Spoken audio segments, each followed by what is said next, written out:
Hey everybody, Jason Burmis here, and it seems like it's the insane Ukraine situation, which looks a lot like Russiagate 2.0. Right now, Giuliani behind bars is trending. Now, here's the thing, I'm not a fan of Giuliani. If something like Giuliani behind bars was trending or being talked about in the aftermath of 9/11, we could have a conversation, a large, very long conversation. But when we're talking about him as the president's lawyer, exposing an obvious scandal having to do with Joey B, aka Joe Biden, and his son Hunter, I'm sorry, I just can't get on that train choo choo.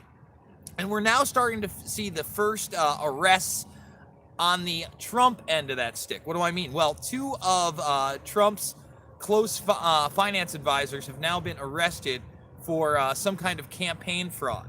Now, my question is, why weren't these guys arrested 6 months ago or a year ago? I'll tell you why. Because there isn't really much there, if there's anything there, and this is obvious political retaliation. The kind of political retaliation that the other side is trying to say that Trump is doing. And that's not to say I'm a Trump trainer, but let's go over it again. The Burisma scandal is very, very real. It is a crooked energy company. Joey B did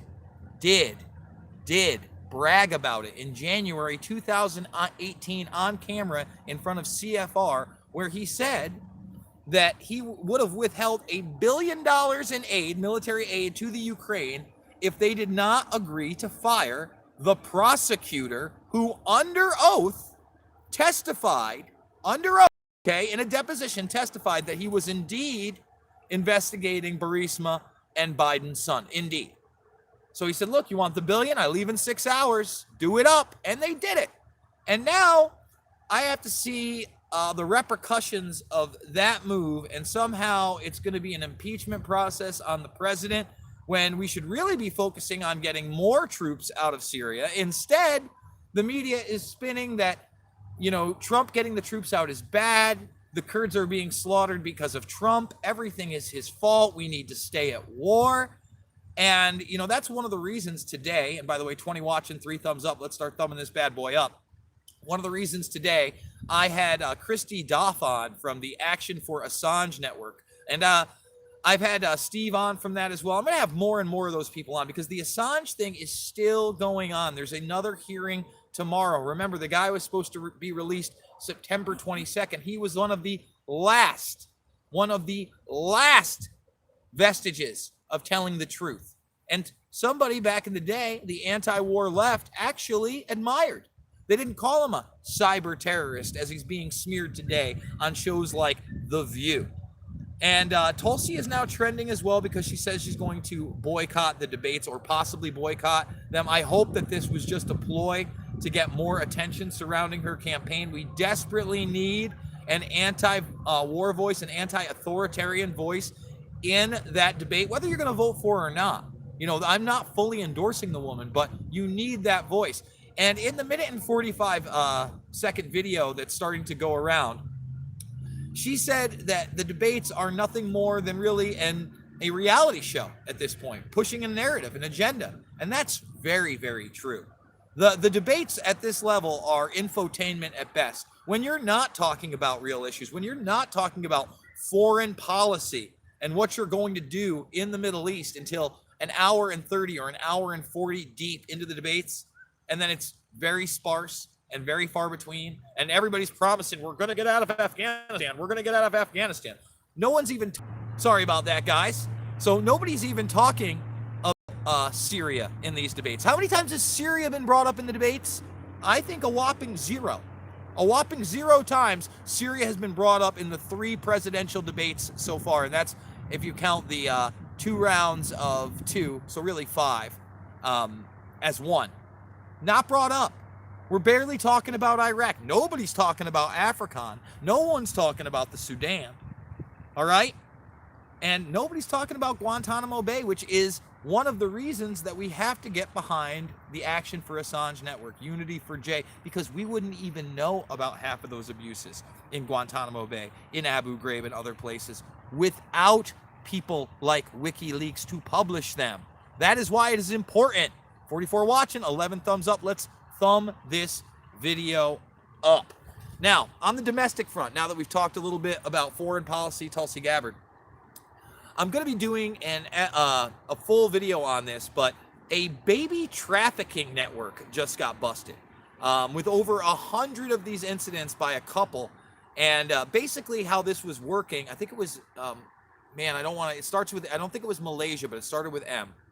And they were offering these women $10,000 to come over to the United States, have their baby, and then sell them to them. And then they would set up an adoption within the United States. Now, obviously, this is super shady, but it shows that they went on with this for years and nothing was done. I don't know who they were giving these kids to, whether all the children are accounted for, but this guy was somebody who was working for the county as an assessor. You know, had a nice job. The neighbors thought he was a nice guy. And what are they doing? The real deal human trafficking, baby trafficking. So full video coming up on that. If you saw my earlier interview with Tiffany Fitzhenry of tiffanyfitzhenry.com, it's the first time I've had her on the show. Only got audio, but hopefully we're going to coax her into a video show as well. I had her on because she was the first that I saw to report that Dan Schneider of Schneider's Bakery, Nickelodeon, many of the hit television shows you may have grown up with, your kids grew up with, iCarly and others, is deleting a bunch of tweets. Now, the rumors of his abuse of childhood actresses has been around for year after year after year after year. And if you look at that system of Disney and Nickelodeon, and you look at people that were brought through that, Bella Thorne saying that she was being passed around and raped from the time she was 6 to 14, and everybody around her knew about it, yet nothing was done. Huh? You remember that? How about Britney Spears just going off the deep end, shaving her head, and then the allegations that Dan Schneider is actually the father of her younger sister, Jamie Lynn Spears' child that she had at 16 years old. Okay? So is Dan Schneider about to be accused of something else? Remember, he had to leave Nickelodeon a couple of years ago. It was pretty quiet. And there were a lot of allegations that something was going to come out then. It was right around the time of the James Gunn stuff. But they just brush it under the rug. Remember, Weinstein is walking around today. Harvey Weinstein. I did an in-depth video yesterday on the latest revelations of Black Cube, Harvey Weinstein, and how he was also trying to use information on another alleged predator to try to not get his story come out. For instance, NBC, who was working with Ronan Farrow to perhaps do a video expose on Weinstein, they were sent information on Matt Lauer from AMI in the hopes that that information on Lauer would be used to leverage the information on Weinstein. Remember, Weinstein is walking around today. His lawyers say he is going to be exonerated. We have largely left this fight of quote unquote Me Too. And it was never about Me Too to me. It was them too. It was the children. Not to disparage or disregard the abuse of women in Hollywood, no. But the abuse of children in Hollywood is way more serious, and it's systemic.